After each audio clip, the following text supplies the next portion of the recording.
You're listening to a Frequency Podcast Network production. There's a simple explanation that you'll get every time you ask why interest rates are so high right now. It's this.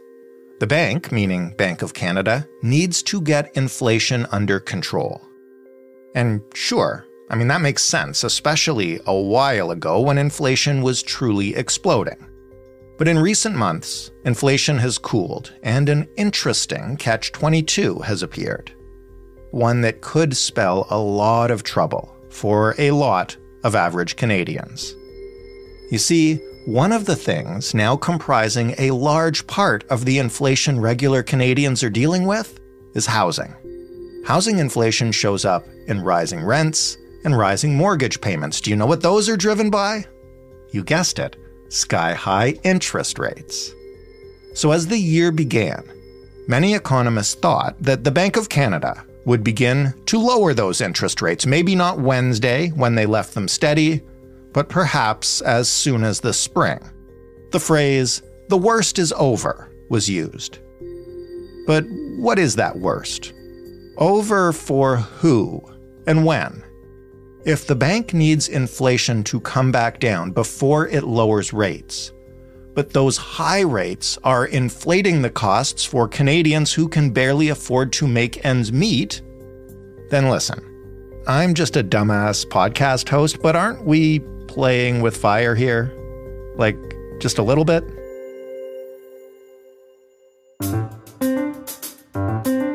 I'm Jordan Heath Rawlings. This is The Big Story. David Macdonald is a senior economist with the Canadian Centre for Policy Alternatives. Hey, David. Thanks so much for having me today. Why don't you start with the basics? On Wednesday, the Bank of Canada made its newest decision. What is it? What are the ramifications? There was no change. And so in that regard, there isn't much that's different. There's no change because much of the environment has remained relatively similar to where it stood in December and October, the last two decisions of the Bank of Canada. So they have stuck at their overnight rate of 5%. What that means for mortgage holders is that sets the baseline rate for variable rate mortgages. Fixed rate mortgages are similar, but slightly different. It's based on Bank of Canada bond rate. But in any event, the situation is unchanged. Right. So over the last couple months, we have seen inflation just above 3%. The last month's worth of data, it was a little bit higher. There was a tempest in a teapot over that increase, but that's very much within what the bank was already predicting from its October projections. The bank itself, it looks at the headline rate, obviously, but it prefers to focus on some core measures that it has devised. What are those? Yeah, so they have three measures. They are called the CPI common, the CPI median, and the CPI trim. And they are ways of attempting to get at core inflation and excluding some of the volatility that you would see. The Bank of Canada produces also a core inflation index. It strips out things like food and gas, which tend to be very volatile, to try to focus on sort of core inflation.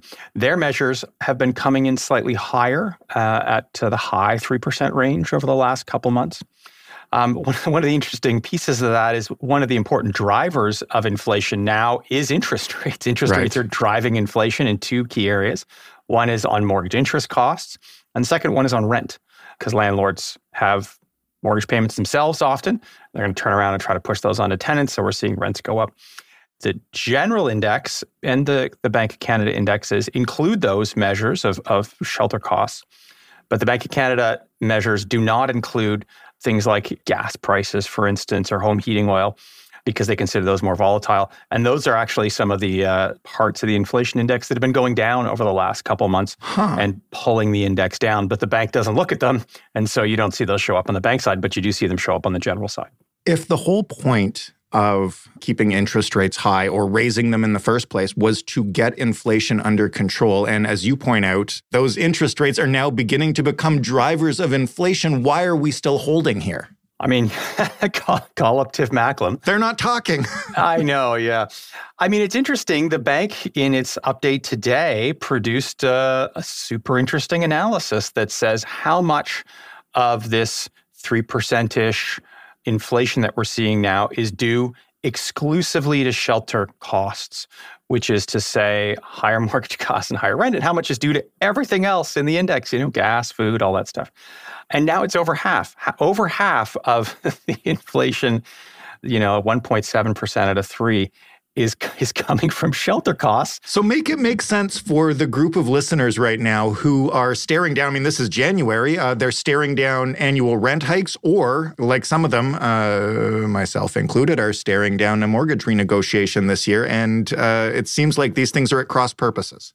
The bank is surprised. Not that they should. This is sort of obvious to regular consumers, but you read the write-up and they say, there has been a surprising increase in mortgage interest costs in this rate hiking cycle. There's a big paragraph on it. I think that one of the things that economists do is they think inflation is unrelated to prices, which seems kind of ridiculous, but that inflation will always be affected by interest rates in a particular way. When interest rates go up, inflation goes down. That's sort of the picture that everyone has.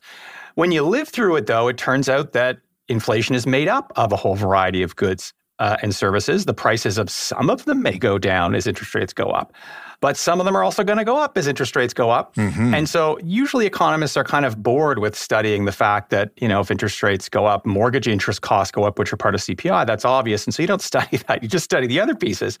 In the real world, though, that's very important. Yeah. In reading these studies, you don't see that part of the index included. You don't see rent included often when they're looking at, what's the impact of interest rates on prices?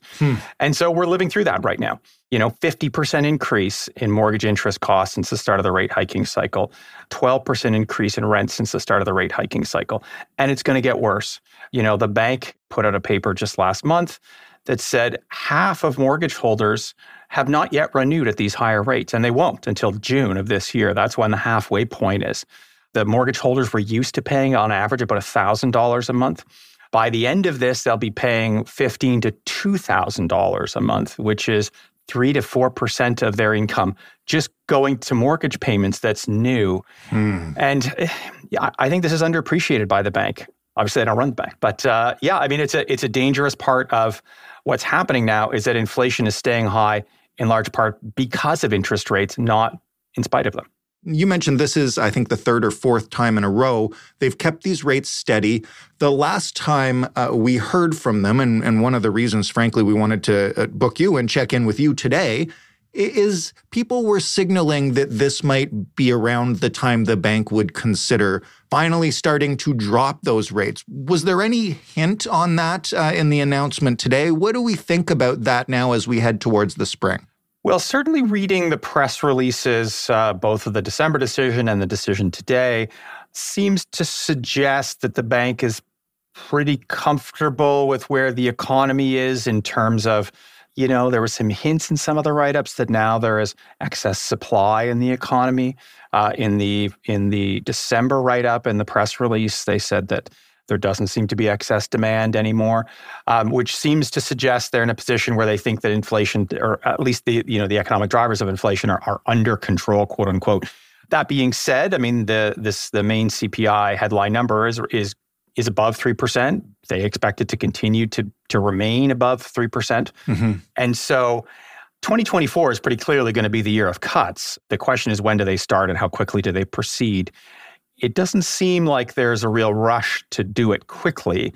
The one thing that the bank continues to see is that people are getting raises, in real terms, so that the hourly increase in wages is above the rate of inflation. That's been the case for all of 2023 except January. In stark contrast to 2021 and 22, where workers were getting run over by inflation. But they're clawing their way back. But the bank doesn't want to see that. They don't want to, I think that's one of the last remaining pieces they would really like to see is higher unemployment and lower wage gains to ensure that some workers, don't claw their way back from inflation. They think that this is going to drive inflation, even though the biggest drivers right now are, our housing costs. Mm-hmm. And so I think that's one of the things they're watching for in, the start of 2024. I know a lot of our conversations consist of me asking you to make things make sense. But as you just pointed out, if mortgage costs and rent costs are increasing so rapidly because of the high interest rates, and the bank is waiting to see more people lose their jobs or at least not get raises. And again, listen, I am clueless on this stuff, so please help me here. But it feels like we are courting the exact same things we would typically, from an average person's point of view, view as a really disastrous economy for the average Canadian. And I'm wondering, I understand that there's a delicate balance here, but I wonder why we're so eager to go up to what seems to me at least to be the edge of that. We have to understand what the motivations of the bank are. The bank is not targeting employment. They are not targeting GDP growth. They don't, in the end, care what happens there. They have a singular goal as directed by the government of Canada. The government of Canada owns the Bank of Canada and tells them what to do. And the government of Canada said, look, here's your goal, 2% inflation, come hell or high water. If it takes a recession, make it happen. Now, that's not the type of language that's used, but the bank is not targeting employment and it's not targeting GDP growth. It's not to say that it's immune from those pressures. Right. But that's not in the end what its goal is here. And it believes that the route to 2% inflation is the position that it's taking now, which is to say some parts of the inflation index go through the roof so that you have no money to spend on other parts of the inflation index, and therefore overall inflation comes down. Now in 2023, we had zero real economic growth outside of January. The economy didn't grow at all. Now, it didn't shrink. If the economy shrinks, that's a recession, but didn't grow. Right. We don't have the fourth quarter data in yet. Could very well be that we were actually in a technical recession for the second half of 2023. I mean, we're at zero, so it doesn't take that much to get below zero. In 2024, the projections that the bank is making are even worse on economic growth, seeing economic growth even weaker in 2024, particularly the first half as compared to 2023. So you're absolutely right. We are courting a recession. One of the other pieces that I think is underappreciated in the economic world are the lag times. There is this sort of assumption that the bank modifies the interest rate by 1/4 point and then inflation comes down by 1/4 point the next month. And that's not how it works. The lag times are in the neighborhood of 18 months to 2 years. Okay. We've got to remember that the rate hikes, they started in March of 2022, but they really picked up pace in the summer. We're not even 2 years in. We'll hit it this summer. But that's really where you hit sort of the peak impact and puts us at most risk of impacts on economic growth, impacts in unemployment, and so on. And so it takes a couple of years for them to take effect, but it also takes a couple of years for you to unwind them. Right. And so if things start going badly, you can start dropping rates all you want, but people have already locked in at these higher rates. And so it takes another 2 years to unwind and hopefully maybe get back economic growth because people aren't spending all their money on mortgage and rent. If the bank starts to see indicators over the next few months, as you mentioned, they're already kind of seeing indicators in terms of how much higher mortgage costs and higher rents are hurting people. Would they still stick towards that soft landing and bring it down gradually? Or might we see, given how close to the edge some people are, more aggressive cuts when they do start eventually? Well, so we're in the soft landing situation right now, and this is worth pointing out. We have seen some increase in the unemployment rate over 2023, but huge increases in the working population due to immigration, and most of those folks got jobs. Okay. We've seen no economic growth in 2023, but it wasn't negative. Insofar as there is a soft landing, we're in it. This is extremely unusual in the Canadian context for us to get inflation down by the amount that the bank wants without a recession. We've never done it before in Canadian history. Are we going to do it this time? Well, so far we have.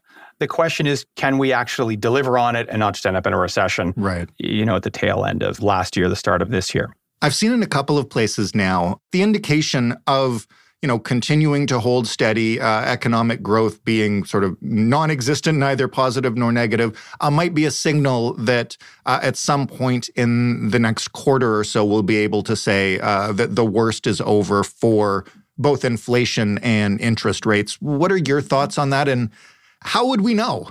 I think the worst is over in some categories, certainly in inflation and certainly in interest rates. We're well past the worst in inflation, which was in, June of last year. We're in the 3% range now. That's well below where it was.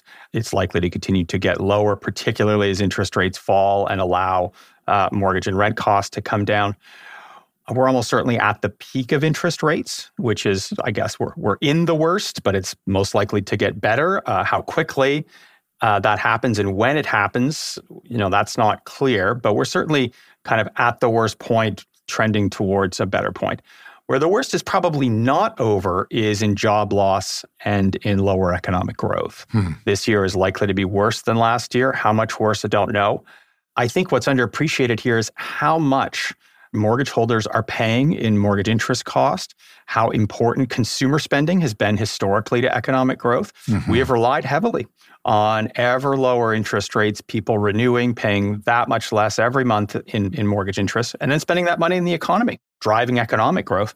That led to a massive debt overhang. And that debt overhang is really, the chickens are coming home to roost now, 0% interest rates for a long time. Racks up a lot of debt. Right. And when interest rates go through the roof, now you owe a lot more. For mortgage holders, even if interest rates come down, say, a fair amount, 1 or 2 points, it doesn't matter. They're still going to renew at much higher mortgage payments than they had originally when they got, their fixed rate 5-year mortgage. So mortgage rates are going to keep going up for people that renew, even if, they're slightly more affordable 6 months from now than they are today. I will ask you straight up, because I'm sure some listeners are wondering, if you were renewing your mortgage now, you would choose a variable rate, right? Because they're coming down. That's probably what I would do. It does depend on the spread and your own circumstances, but Sure. that may be it. A lot of people are actually, because of the variability that they've seen in variable rate mortgages over the last couple of years, are actually moving to shorter term fixed rates, 1, 2, 3 years instead of the standard 5 years, just because they kind of throw their hands up and say, I don't want my mortgage payments changing every month. And certainly for folks with fixed payments on mortgages, they're going to be in a pretty dire situation, big increases because they're paying their mortgage payments, but the principal goes up every month. It doesn't go down. I mean, this is the trouble with variable but fixed rate mortgages. Last question. When we talk about the worst is over, we mean it in the sense of the general economy and the Bank of Canada's approach to it. When this is all over, or when we can say the worst is over from an economic point of view, how much of the affordability chaos that Canadians have been experiencing is likely to stick around for a while? Yeah, I mean, the affordability crisis is going to continue for years to come. It'll just continue at a slower pace. Prices aren't going to go down. There are some categories where prices are volatile. Gas prices are an example of that. Right. Food prices sometimes come down. But when you see big declines in the general inflation rate, it's because very bad things are happening. You don't really want to see a decline in prices because that only really happens in terrible crises. The first couple months of COVID, for instance, was an example of that, where prices came down. But I mean, the economy was shut down. That's not really what you hope for. Right. But I really think that, not only has affordability gotten a lot worse for people, but people have been, relatively insulated in terms of the income side of things. So their expenditures have gone up, but their incomes have been doing okay. For private sector employees, they've largely clawed their way back in terms of wage gain. Public sector employees remain quite a ways behind where they stood prior to inflation. For the regular Canadian, their costs have gone up a fair amount, but they've remained employed and wages have been going up to some degree. And that is one of the answers to higher inflation is higher wages. If you can pay for those higher costs with higher wages, then you can make yourself whole in essence again. I'm not sure that part of it, might not suffer in 2024. Economic growth, the labor market's been insulated from that to some degree. The job loss, the higher unemployment rate, that certainly happened, but we haven't really seen it come across in the labor market. And so that's my real concern about 2024 is, you might see your expenditures go way up. What happens if your revenues fall in 2024? And that's where the rubber really hits the road for regular Canadians. That's the kind of courting disaster that we were talking about earlier. Yeah, and this is the courting of disaster of not only are your sort of costs on food and gas going up, but you have to renew your mortgage and you lose your job. And that's a very dangerous situation. And, a lot of these threads are going to come together in the first half of 2024. People renewing those mortgages, potential push of this zero economic growth into the job market. At the same time as prices continue to remain high, they're going to continue to get higher, in fact, but just at a slightly slower pace. I mean, that really puts the squeeze on the Canadian consumer that has really been the mainstay of economic growth over the last decade. David, thank you so much for this. As always, feel so much more confident understanding the latest economic data now. Well, thanks so much for having me. David Macdonald of the Canadian Centre for Policy Alternatives. That was the big story. For more, including previous examinations of the economic tangle that we are in, you can head to thebigstorypodcast.ca. For questions about the economy or about anything else, you can write to us at hello@thebigstorypodcast.ca. Or you can call us and leave a message, 416-935-5935. Remember, we also produce a little show called In This Economy, so if you have a specific question about a problem you're facing because of everything that we just talked about, please hit us up with that too. It's always great when we can explore these issues while helping people. The Big Story and This Economy, for that matter, are available in every single podcast player, and you can ask for them by telling your smart speaker to play The Big Story or play In This Economy. Thanks for listening. I'm Jordan Heath Rawlings. We'll talk tomorrow.